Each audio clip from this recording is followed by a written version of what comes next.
नमस्कार दोस्तों, आप देख रहे हैं एमपी इन्फो लाइव। आज की मुख्य खबरें शुरू करते हैं और आप वीडियो को कहां से देख रहे हैं कमेंट में जरूर बताएं। सीएम ने लाडली बहना योजना में छोटी बहनों को जोड़ने के संकेत दिए। भाई दूज से बहनों को हर माह 1500 रुपए मिलने की शुरुआत होगी। सरकार चाहती है कि ज्यादा से ज्यादा महिलाओं तक योजना का लाभ पहुंचे। इस घोषणा से महिलाओं में खुशी और उत्साह देखा जा रहा है। मध्य प्रदेश के कर्मचारियों अधिकारियों के लिए बड़ी खुशखबरी है। आने वाले 3 साल में डीए में 30% का इजाफा होगा। वित्त विभाग ने इसकी सीमा तय कर दी है। साल 2028-29 तक महंगाई भत्ता 94% तक पहुंच जाएगा, जिससे लाखों कर्मचारियों को सीधा फायदा होगा। साइबर ठगों ने दंपति को 13 दिन डिजिटल अरेस्ट में रखा। इस दौरान उनसे करीब 50 लाख रुपए ठग लिए। ठगों ने बैंक भेजकर उनकी एफडी तक तुड़वा ली, फिर 70,000 रुपए में जमानत दिलाने का झांसा दिया। बुजुर्ग ने कहा, जिंदगी भर की कमाई लूट ली गई। सीधी में किसानों को खाद वितरण के लिए टोकन प्रणाली लागू की गई है। अमिलिया समेत कई केंद्रों पर एसडीएम ने निरीक्षण किया। अधिकारियों ने कहा, किसानों को खाद लेने में कोई परेशानी नहीं होगी। नई व्यवस्था से भीड़ कम होकर आसानी से खाद मिलेगा। सोयाबीन की फसल बर्बाद होने से किसान परेशान है। महिलाओं ने मुआवजे की मांग को लेकर विरोध किया। बीमा कंपनियों पर वादा खिलाफी का आरोप लगाया गया। गांव में महिलाओं ने जमकर विरोध दर्ज कराया और आंदोलन की चेतावनी भी दी गई। इंदौर में हर महीने करीब 10,000 लोग कुत्तों के काटने का शिकार हो रहे हैं। सिर्फ इस साल के 7 महीनों में 28,142 मामले दर्ज हुए। पिछले 9 साल में ऐसे केस लगभग दोगुने हो गए हैं। भोपाल में अमृत 2.0 योजना के तहत बड़ा काम शुरू। 582 करोड़ की लागत से 700 किलोमीटर पाइपलाइन बिछाई जाएगी। 30,000 घरों तक पहुंचेगा नल कनेक्शन। शहर के जल नेटवर्क को मिलेगा नया रूप। सीएम हेल्पलाइन में छिंदवाड़ा फिर नंबर 1 बना। लगातार 2 साल से मिल रहा है ए ग्रेड। जुलाई में 97.33% शिकायतों का हुआ निराकरण। जन सुनवाई में जिले की सबसे बेहतर परफॉर्मेंस। एमपी में अब तक 32.4 इंच बारिश हुई।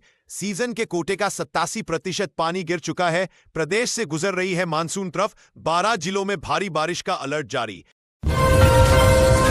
एमपी के शहरों में आवास निर्माण की रफ्तार धीमी। 6 साल में स्वीकृत हुए 4.66 लाख घर, अब तक 4.76 लाख मकान ही बने पूरे। 50,000 निर्माणाधीन और 8,700 से ज्यादा काम अटका। तवा डैम के 7 गेट खोले गए। नदी का जलस्तर बढ़ा। होशंगाबाद का केदारेश्वर झरना पूरे वेग से बहा। प्रदेश से मानसून ट्रफ गुजरने से बारिश तेज हुई। कई इलाकों में लगातार झमाझम बरसात जारी है। 12 जिलों में मौसम विभाग ने भारी बारिश का अलर्ट दिया। उज्जैन पुलिस ने 61 लाख के 327 मोबाइल बरामद कर लौटाए। महाकाल की सवारी में सक्रिय बाहरी गैंग ने 93 फोन चुराए। 1 साल में पुलिस ने कुल 625 मोबाइल मालिकों को लौटाए। चोरी और गुम मोबाइल खोजने में साइबर टीम रही सक्रिय। लोगों ने मोबाइल मिलते ही पुलिस का आभार जताया। मंदसौर में नए औद्योगिक क्षेत्रों का विकास किया जा रहा है। शामगढ़ और पानपुर में करीब 370 भूखंड तैयार हो गए हैं। औद्योगिक निवेश को बढ़ावा देने पर जोर दिया जा रहा है। इन भूखंडों का आवंटन ई बिडिंग से किया जाएगा, जिससे क्षेत्र में रोजगार और उद्योग के अवसर बढ़ेंगे। एम्स ने 41 जिलों में पब्लिक हेल्थ सर्वे किया। सर्वे में 70% बुजुर्गों और बच्चों में दांत सड़न पाई गई। लोगों में कैंसर का खतरा 2 से 17% तक सामने आया। रिपोर्ट में स्वास्थ्य पर गंभीर असर की बात कही गई और पब्लिक हेल्थ के लिए डेटा ड्रिवन काम पर जोर दिया गया। इंदौर में साइबर ठगी का बड़ा मामला सामने आया। ठगों ने डीसीपी के नाम से फर्जी फेसबुक अकाउंट बनाया, फिर रिश्तेदारों से पैसे की मांग की गई। 2 रिश्तेदारों से करीब 3,55,000 रुपए ठग लिए गए। पुलिस ने मामले की जांच शुरू कर दी है। एक बगिया मां के नाम परियोजना को महिलाओं का जबरदस्त समर्थन मिला है। अब तक 34,000 से ज्यादा महिलाओं ने पंजीयन कराया है, जो तय लक्ष्य से भी अधिक है और इस उत्साह से प्रशासन भी बेहद खुश है। इंदौर में दिसंबर तक 10 नए सांदीपनी स्कूल शुरू होने जा रहे हैं। स्कूल खुलने से बच्चों को बेहतर शिक्षा सुविधा मिलेगी। मूसाखेड़ी इलाके में जमीन नहीं मिलने से वहां निर्माण अटका हुआ है। बाकी जगहों पर तेजी से काम चल रहा है और समय पर स्कूल तैयार होंगे।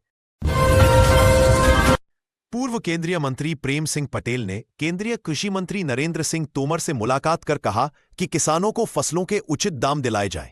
गांवों की सड़कों का निर्माण कराया जाए, किसानों की समस्याओं पर गंभीरता से काम हो और ग्रामीण विकास की योजनाओं को तेजी से आगे बढ़ाया जाए।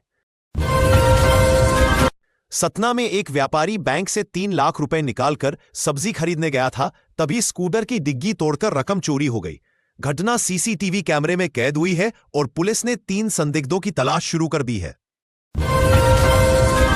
हरदा रेलवे स्टेशन के सामने अमृत भारत योजना के तहत अतिक्रमण हटाने की कार्रवाई हुई। इस दौरान 5 अवैध दुकानें तोड़ी गईं। इससे पहले यहां 40 दुकानों को हटाया जा चुका है और रेलवे क्षेत्र को व्यवस्थित करने का काम जारी है। छिंदवाड़ा में ट्रैफिक पुलिस की कार्रवाई चौथे दिन भी जारी रही। गाड़ियों से ब्लैक फिल्म हटाई गई और मॉडिफाइड साइलेंसर पर जुर्माना लगाया गया। इस दौरान कुल 56,000 रुपए वसूले गए और वाहन चालकों को नियमों का पालन करने की चेतावनी दी गई। राशन वितरण में गड़बड़ी के कारण कई लोगों को 3 महीने से अनाज नहीं मिल रहा है, जिनमें दिव्यांग और बुजुर्ग भी शामिल है। फिंगरप्रिंट मैच न होने से उनका नाम छूट गया है और अब लोग रोटी के संकट से जूझ रहे हैं।